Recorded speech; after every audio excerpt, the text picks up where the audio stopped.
Je voulais qu'on reparle d'abord de vision aveugle. We must talk about blind vision or blind Blind sight. blind sight.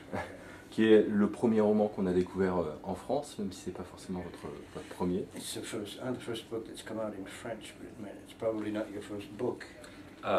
No, it's not. My first book was Starfish, which I think is also out in French. Yes, qui vient de sortir.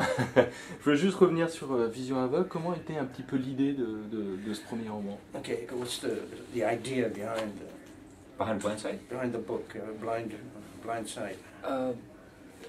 Blind Sight was basically, it was me throwing in the towel. I'd spent about 10 years sort of thinking on and off about the evolutionary significance and utility of consciousness. It is very difficult to think of anything that Darwin's universe requires an organism to do, that requires consciousness. I can think of a Peter Watts-shaped meat puppet that natural selection will promote, pulling your hand away from a fire, even inventing things, language, the numbers of things that we do in our sleep. There was somebody who recently was acquitted in Canada of killing someone because he got up in the middle of the night, drove across town, killed this person, tidied up the evidence, went back to sleep, went back to bed, all asleep. There's classic examples that you would think that we require conscious thought for. Scientific breakthroughs, artistic insights, and so on. Time and time again, these are reported as being things that come to people in dreams.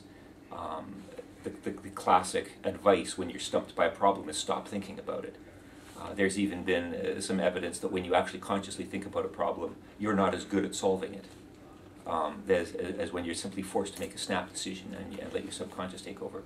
So for 10 years I had been trying to think of some way that natural selection would promote self-awareness as opposed to simple behavioral reflexes. And I couldn't come up with one. And for the longest time I didn't write the book because I was thinking I can't write the book until I have a purpose for consciousness. And then at some point, in a dream almost, it came to me that, the idea that there is no purpose is actually a much scarier conclusion. Je sais pas quelle sorte d'arabe.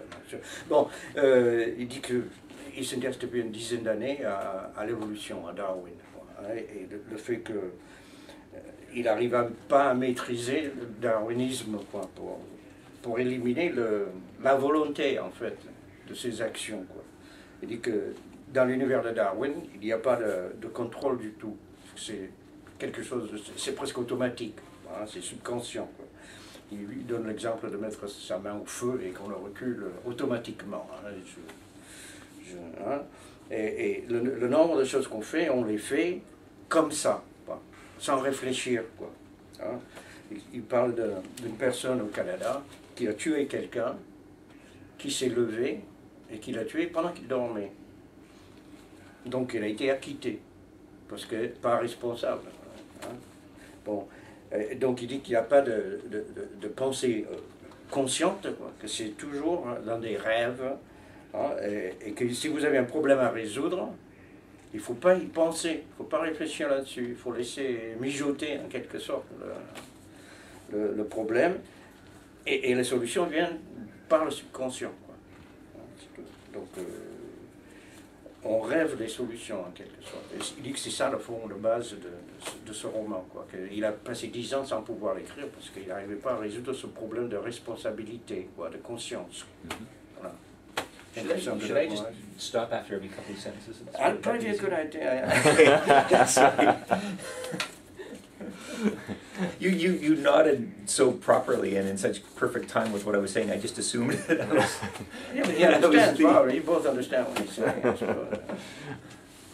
Je voulais juste revenir sur votre capitaine vampire.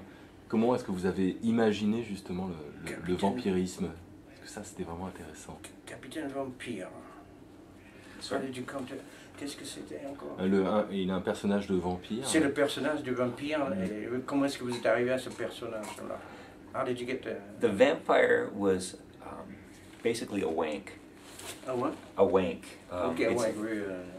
I don't know what the translation would be. Basically, jerking off is literary masturbation. I wanted to take the most absurd mythical trope and not rehabilitate it in the sense that there's a lot of vampire fiction out there that just dispenses with things that they don't like. The cross, the whole cross thing, the aversion to cross as well, that's it's psychological or it's just a myth or whatever. I decided to take as many of the frankly idiotic tropes of vampire mythology and try and rationalize them scientifically. Ok. Il dit qu'il a pris tout. C'était un nulard, quoi, ce vampire, mais qu'il cherchait à prendre tous les stéréotypes du vampire, les croix, l'ail, je suppose, ce genre de trucs, et rationaliser ce monde. Mais commencer avec quelque chose de totalement irrationnel, un peu absurde, mais chercher à rationaliser les deux. Voilà, that's all. It was not originally intended to be part of Blindside at all. C'était pas censé être dans le roman du tout. I was sitting on a convention panel in Edmonton on... Where? In Edmonton? In Alberta. Alberta, okay. And it may have been on science fiction or scientific rationalizations for myths. I don't really remember what the panel was. C'était un groupe qui discutait des mythes, quoi. Je ne me souviens pas, mais ça lui est venu à ce moment-là, à Alberta. But I do remember that is where it occurred to me, the idea that we have receptor cells in our visual cortex that respond only to certain specific things. There will be a bunch of cells that respond to horizontal lines and to nothing else. There are cells that respond to vertical lines, geometric primitives, this kind of thing. And it occurred to me on this panel, supposing you got a cross-wiring of something that fired with horizontal versus vertical lines, and that was somehow wired into an epileptic seizure. You got a grand mal attack. And lo and behold, like just on the spur of the moment, I had a neurological explanation for the vampire's aversion to crucifixes. But of course, it's not a religious symbol.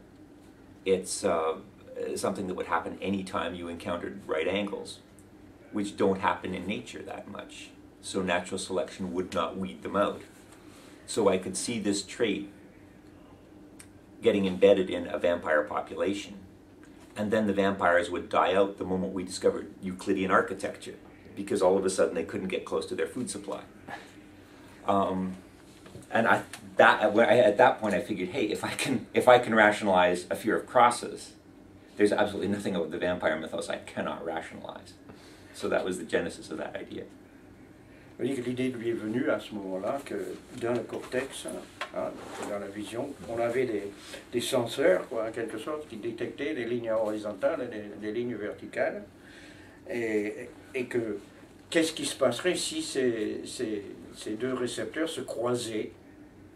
Et bon, ça donnerait une espèce de crise épileptique, quoi, hein, et que c'est déjà dans l'organisme, ce genre de choses. Il explique la croix, le symbolisme de la croix chez les vampires, avec cette histoire de lignes qui se croisent, quoi. Donc il dit que c'est une explication rationnelle, quoi, de l'occurrence, quoi, de ces croix dans le monde des vampires. Mais que, une fois que les autres gens, les gens non vampires, arriveraient à comprendre le système, ils pourraient s'opposer aux vampires, et les vampires disparaîtraient, quoi. Ils mourraient. Ils n'auraient plus de source de nourriture.